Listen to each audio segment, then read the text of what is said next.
X minus 1.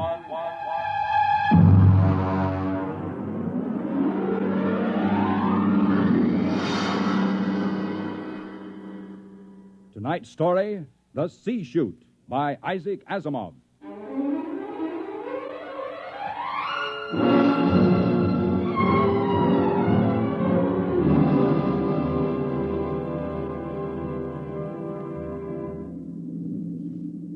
We were on our way home to Earth when it happened. 6 of us, coming home as passengers aboard the merchant spaceship Starfire. At the start of the Second Interstellar War, the one between Earth and the planet Cloro. And then it happened.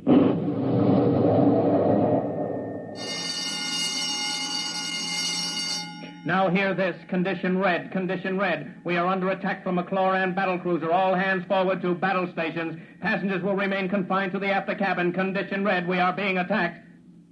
The interception by the Cloran cruiser, the murderous running duel of energy blasts and force field defenses.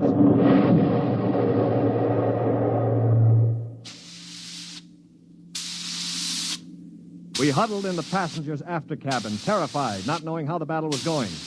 We could hear the desperate bursts of steam through the steering tubes as the Starfire maneuvered to dodge the enemy attacks. And then...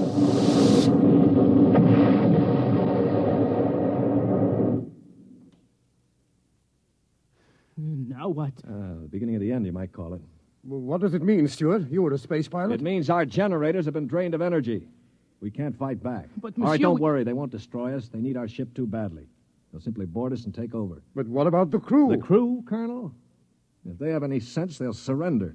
If they choose to fight, they'll... Now, they're coming aboard. Now, be very still. Oh, Mother in heaven, help us. Be still. If only those fools on deck will surrender without a struggle. They are fighting. Yes, it's the end. We've got to help them. All right, don't open that door. We just can't let them die. You can't help them. I'm going. Stop him. All right. Aristide. Shut the door quickly. Aristide, my brother. That poor fool. I'll get them. My brother, I swear to you, I'll get them. Yeah, you better cover his body. The brutes. The monstrous green-skinned brutes. They're no more brutes than we are, Colonel. This is a war. Are you defending them? I'm merely pointing out the facts. I ought to strangle you. Why not save it for the Chloros? I will. I promise you I will. Well, they're probably deciding right now what to do with us. We might as well settle down and wait.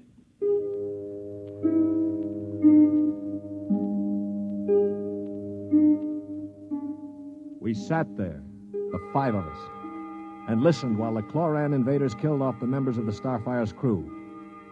Among us was Colonel Anthony Wyndham, an old Colonel Blimp type with a lame leg. Wyndham had spent his life in the militia back on Earth, but had never seen a battle. There was Demetrius Poliorkitis, who had just watched his brother being killed by a chlorocarbonizer. Poli was a huge man. He and his brother had tried truck farming in Arcturus and given it up after 2 seasons. Then there was LeBlanc, a sensitive, frightened young man of 22, and Randolph Mullen, who looked like somebody's caricature of a bookkeeper, a mild, balding, milquetoast little man. And there was myself, John Stewart. I was the only one who'd ever had contact with the Cloro people. I had a pair of artoplasm hands to prove it.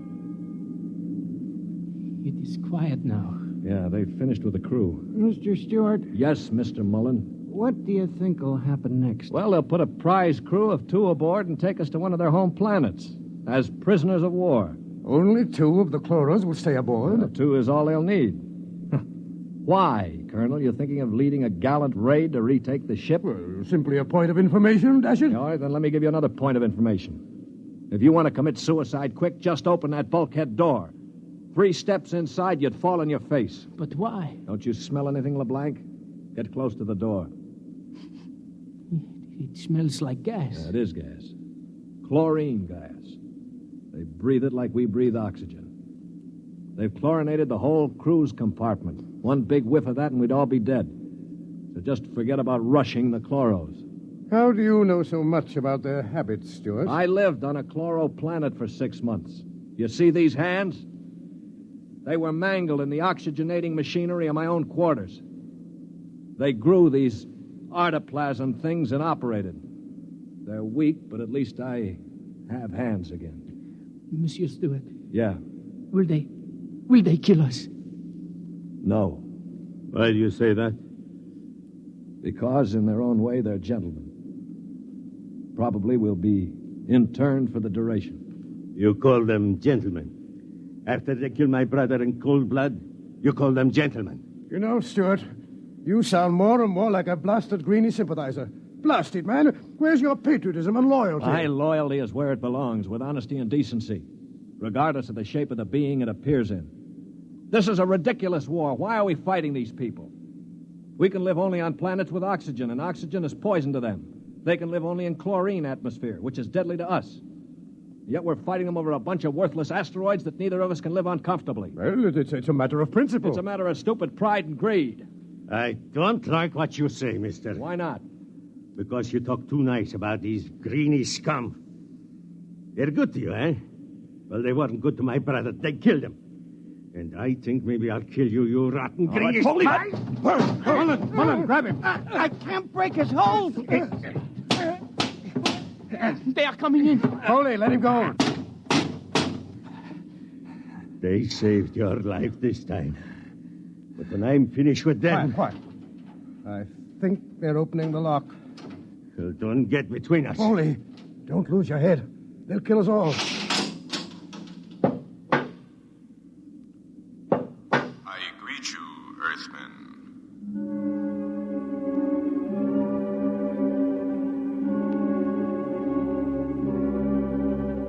The Chloro was not a pleasant sight to anyone unused to him. He was about the height of an Earthman, but the top of him was just a green stalk with eyes. He was still wearing a spacesuit to protect him from the oxygen in our compartment. In one of his tendrils, he carried a chloran gun. As he stood in the doorway, I could see Polyarchetes' eyes begin to glisten with rage. Then, with a bellow like a huge bull, he threw himself at the Chloro.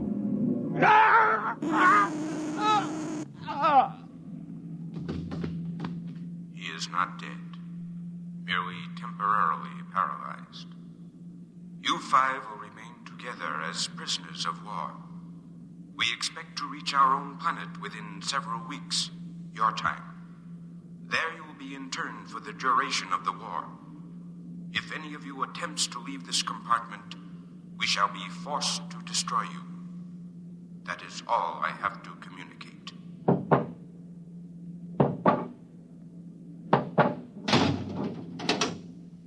Hadn't we better do something for Mr. Polyarchetes? Oh, he'll be all right.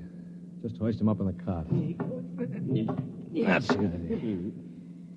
Hi, Polly. Can you hear me? You stupid brute. His voice is coming back. Yeah. Now, I know what's going on in that thick skull of yours, Polly. You think that when the paralysis wears off, you'll ease your feelings by slamming me around some more. Well, if you do, it'll be curtains for all of us. How do you mean, sir? None of you know the Chloros the way I do. Unlike us, they assume automatically that any group of Earthmen they find together comprises a biological grouping, like an ant colony. The result is that they consider the group as something holy. Now, they'd never break us up. And if one of us did any harm to another, they'd have us all executed as a bunch of Chloro-type perverts, a non-functioning group. So call all the names you want, but keep your hands to yourself or we're finished.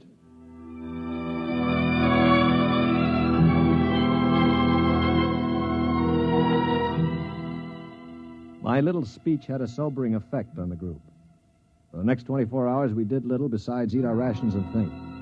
I tried to evaluate them. The colonel I had figured for an old windbag. Polyarchetes was a hate-filled brute. LeBlanc would crack first. He was like a frightened child. Mullen was a nonentity, a mouse instead of a man. Everything he did seemed prissyish. His voice had the quality of furtively rustling underbrush. How long did you say the trip would take, Mr. Stewart? Well, the Chloro said about 2 weeks. Gentlemen, if I may interrupt. Colonel? Now, it has occurred to me that perhaps you know of some weakness that might enable us to overcome these Chloros. The only weakness they've got is that they can't stand oxygen. Oh, but there must be some way to get the best of them, man. After all, there are Now, only look, two. before I answer, Colonel, I have to know your motive. Is it to save your own skin or help Earth win the war? Oh, dash it, man, to help our side, of course. What we're looking for is the way to save the ship for Earth without losing our lives, yes? Well, all right, let's take a vote then. LeBlanc? I have a wife waiting on Earth, Mr. Stewart. I do not want to die. Uh-huh. Hero number 1. What about you, Mullen? I don't see how we could accomplish it without... Hero number 2. Well, Poliorketis? When I kill Chloros, it will be with my bare hands. On their planet, I will kill dozens, I promise you. 3 down. Well, Colonel, don't you want to march to glory, an old militiaman like you? Your attitude is very cynical and unbecoming, Stuart. I see. Well, then I'll have to blow the ship up myself. Stuart! Don't worry, Colonel. I don't intend to be a dead hero. Of course, there is a way we might do it. What did you say, Mr. Mullen? There's a spacesuit and magnetic boots stored in that locker over there. We might be able to reach the control room from the outside of the ship. The outside? But how would we get outside? Well, this compartment has a sea chute. It must. What is a sea chute? A sea chute, my boy, is a casualty chute. It doesn't get talked about much, but all the main compartments have them. They're just little airlocks down which you slide a corpse. Burial in space. Oh, blast it, Mullen. Suppose you did get outside. How could you re-enter the ship? Through the steam tubes, the ones they use to guide the ship. Wait a minute, Mullen. What do you know about steam tubes? I thought you were a bookkeeper. Well, on Arcturus, I got interested in spaceship models. I studied all about them. On my own time, of course. Yeah, naturally. At any rate, I learned that the steam tubes have an access vent directly to the control room for repairs and so forth. And the Chloros, they are in the control room. What do you think, Stuart? Well, it's a video sort of idea, but it might just work. We could get permission from the Chloros to open the sea chute and bury Paulie's brother. And one of us could slip into it, work forward, and climb up through the steam tube. The question being, which one? What about you? You with your loud talk and your sneers. I'm no hero, Paulie. I've already said that. My object is to stay alive. The steam tube let go while you were in it, you'd be broiled like a lobster. Now, how about the colonel here? If I were younger, blasted, I'd trounce you. You know very well with my injured leg. Yeah, of course. Not to mention my artificial hands. Well, now, what unfortunate deformities do the rest of us have? Paulie? You just keep talking, Mr. Big Mouth, and pretty soon we'll kick your teeth in. Of course, that's your standard reply to everything, isn't it? LeBlanc, will you do it? I cannot. Not even to get back to Denise? Please, I cannot. LeBlanc needn't go. I'll do it. What? After all, it is my idea. Wait a minute. Are you serious, Mullen? Yes. Well, how? I don't understand. Why? Why you? Well, it seems no one else will do it. But that's no reason, man. I can't think of any other. Look here. Do you really intend to go through with it, sir? Yes, I suppose I do. Well, dash it, man. Let me shake your hand. You're an Earthman, by heaven. You do this thing and win or die. I'll bear witness for you.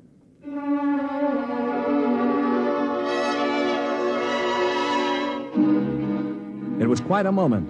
Mullen the mouse had suddenly turned into a man. He just stood there awkwardly while the colonel puffed his hand. Poliorketis seemed stunned. LeBlanc was wide-eyed. And I? Well, I was in a peculiar position, one in which I rarely found myself. I had absolutely nothing to say. That ought to bring them. I hear one.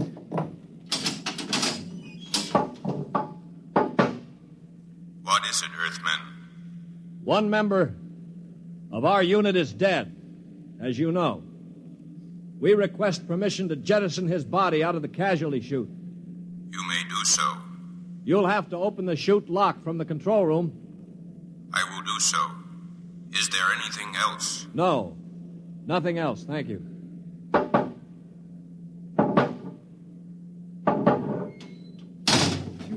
Oh, boy. All right, come on now. We'll have to work fast. Mullen, get into a spacesuit from the emergency locker. Paulie, help Mom with those magnetic boots. Hurry. I'm working as fast as I can. The arm, there. All right, give me the helmet. The helmet. Okay. Now, Mullen, Better scratch your nose if you have to. It's your last chance for a while. What about radio contact? You can talk to us. We'll listen in on the helmet set in one of the other suits. The Chloros won't have their set on the interphone frequency. Wait a moment. What for? Dash it, what's he going to use for a weapon? He isn't big enough to fight them barehanded. Ah, no, that's true. Well, how about one of those oxygen cylinders? Good idea. Use it to bash them over the head. Now, give him one of the cylinders equipped with a reducing valve. Now, look, Mullen, if your magnetic boots fail and you start drifting away into space, open this valve. See that? Now, you can use it like a miniature jet and try to blow yourself back to the ship. Understand? I think so. Well, I only hope it works. All right, here goes the helmet. You'd better hurry. The light is on over the sea chute. Yeah. All right. That means they've opened the lock. Here. Now, can you hear me? Oh, LeBlanc, give me that other space helmet. Yes. Here. Let me switch on the radio. Can you hear me, Mullen? I hear you. Fine. Plenty of air? Air's okay. Uh-huh. Polly, open the sea chute. Okay, now help him in. All ready? Ready? Well, good luck. Close the chute. Pull the ejector valve. Now! He's out. Oh, God help him. The light is out. Yeah. The Chloros have closed the chute lock. I don't suppose he has much of a chance. No. Do you think he knew it? I don't know. I just don't know. Should I try to contact him on the radio? Yes, I think... Wait a minute. What is it? Listen, the Chloros coming. Good Lord. He's sure to miss Mullen. Yeah, wait. Polly, get your brother's body on the cot. Put a blanket over it. Pretend it's Mullen asleep. Polly, for heaven's sake. My brother... All right, you've got to do it, man. It's our only chance. Listen, if Mullen could go out there and Very risk his... well. I will do it.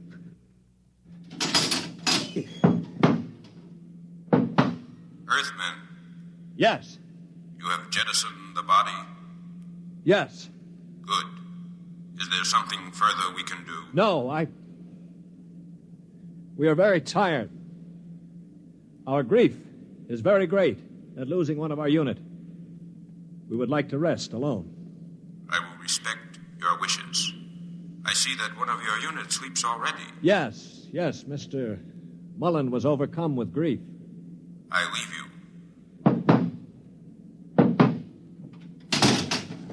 Oh, brother. Polly, I thought sure you were going to rush him. With that brave little guy out there. What do you think I am, anyway? And to think I laughed at him. It makes me ashamed.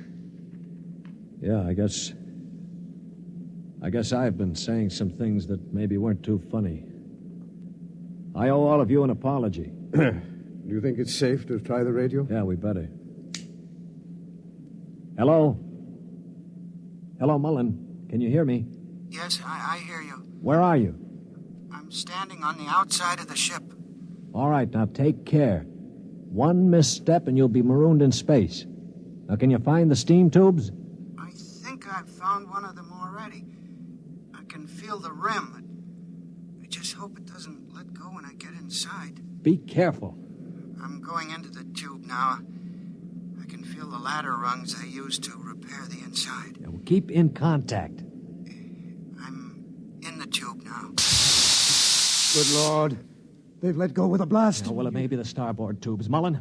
Still here. They used the other tubes, fortunately. Now, if they don't try to correct for over-deflection... Yeah, keep moving. I seem to be... Wait. Yes, I'm at the end of the tube now, where it opens into the control room. Good. Now, look, there's a small metal door there. Can you feel it? Yes, I'm afraid it's locked from the other side. Oh. I can't budge it. Mullen, listen to me. Stewart, I'm scared. I'm terribly scared. Yeah, all right. Now, hang on. Don't blow up. Listen to me. Are you listening? Yes. Take the spare oxygen tank. Bang on the metal door that leads to the control room. The Chloros are bound to hear you. When one of them comes to investigate, try to hit him with a cylinder. Now, aim for the stalk on top of his body. Try to blind him. Will you do that? I'll try. Well, now, go on. Only one can come. The other will stay at the controls. Now, start banging.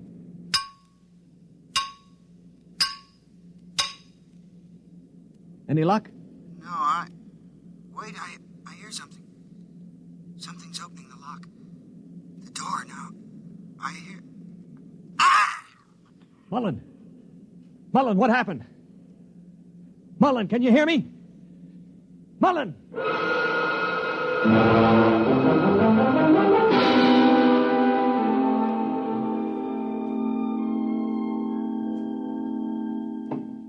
Mullen! Mullen! Oh, it's no use. They must have gotten him. Yeah, he was one brave little guy, that one. But suppose they have just got him in the control room. I mean, maybe he's not dead. Well? Well, then maybe one of us could rush them. We could bang on the door and jump the Chloro. Well, the first guy would be a cinch to die. Well, I would be willing to take the chance. You? Why not? I could try. Not you. I'm the strongest. I do it. Now listen, you chaps. I'm an old man. I've got nothing to live for anyway. Suppose I throw myself at the ray gun. Wait a minute, what's going on here? 20 minutes ago, there wasn't one of you who'd risk his little finger to get us out of here. Now you're falling all over each other. Maybe Mr. Mullen teaches us a lesson, huh? Yeah. Okay, Poley, give me the wrench. I'll start banging on the door.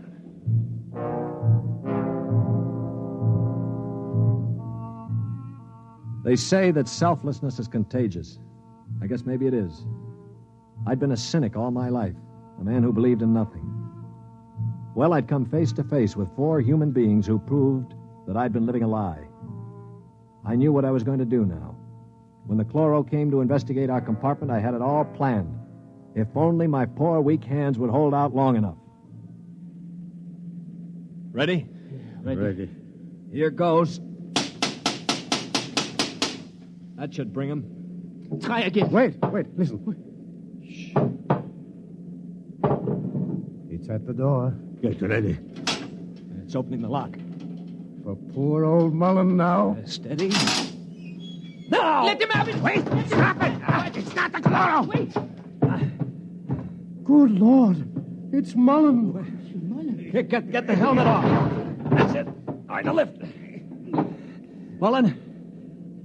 Mullen, are you all right? I seem to be quite all right. Well, the Chloros. Both dead. At least I hope so. Well, what happened? Well, I banged on the steam tube hatch and a Chloro opened it. Yeah? I hit him with a cylinder. It blinded him, I guess, but didn't kill him. He grabbed me and pulled me into the cabin. In the struggle, he broke my transmitter. That's why I couldn't talk to you. Finally, I managed to club him down. Well, what about the other one? The other one almost got me. It must have heard the scuffle and came into the cabin with a ray gun. What I did, I guess, was pure reflex. The cabin atmosphere was chlorine, of course, and the greenie didn't have a spacesuit on. So I just turned on the oxygen valve in that spare tube. It was like spraying an insect with poison. Well, you're a brave man, Mullen.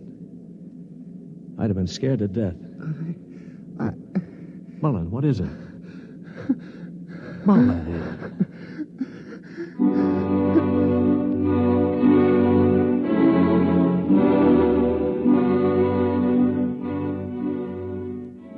An hour later, false hands and all, I was at the controls of the ship, headed for Earth. We'd gotten rid of the chlorinating equipment and restored the oxygen naturally. Mullen was asleep in the cabin under a sedative, or so I thought until the cabin door opened. Mullen, for Pete's sake, get back to bed. No, I'm quite all right now, really. Do you mind if I watch how you operate the ship? No, not at all. Sit down.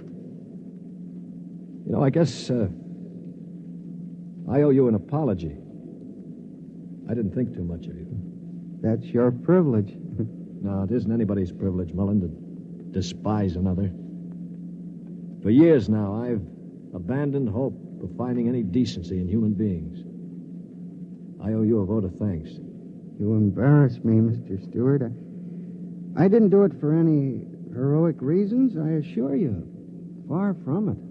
Well, why did you do it, Mullen? That puzzles me very much. Well, Mr. Stewart, I'm a bookkeeper. 17 years ago, I left Earth to work on Arcturus. I never made much impression on anybody on Earth, although I wanted very much to have people like me. Well, about a year ago, I started to write to my family again. Don't ask me why. And then I asked for a leave of absence to go home after 17 years. Well, I still don't understand. It wasn't patriotism or love of a woman or money or any of those things. What was it? Mr. Stewart, haven't you ever been homesick?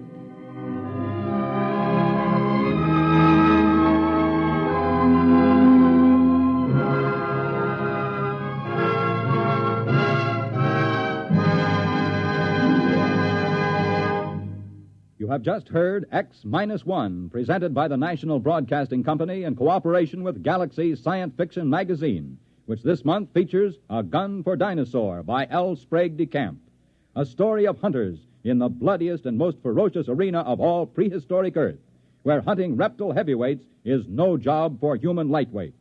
Galaxy Magazine on your newsstand today. Tonight, by transcription, X-1 has brought you The Sea Shoot, a story from the pages of Galaxy, written by Isaac Asimov and adapted for radio by George Lefferts. Featured in the cast were Lyle Sudrow, Stan Early, Bob Hastings, Mercer McLeod, Danny Ocko, and John Gibson. Your announcer, Bill McCord. X-1 was directed by Daniel Sutter and is an NBC Radio Network production.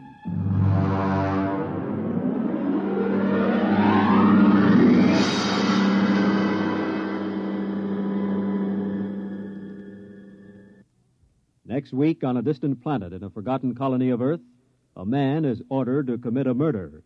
Listen to Skulking Permit on X-1 next week.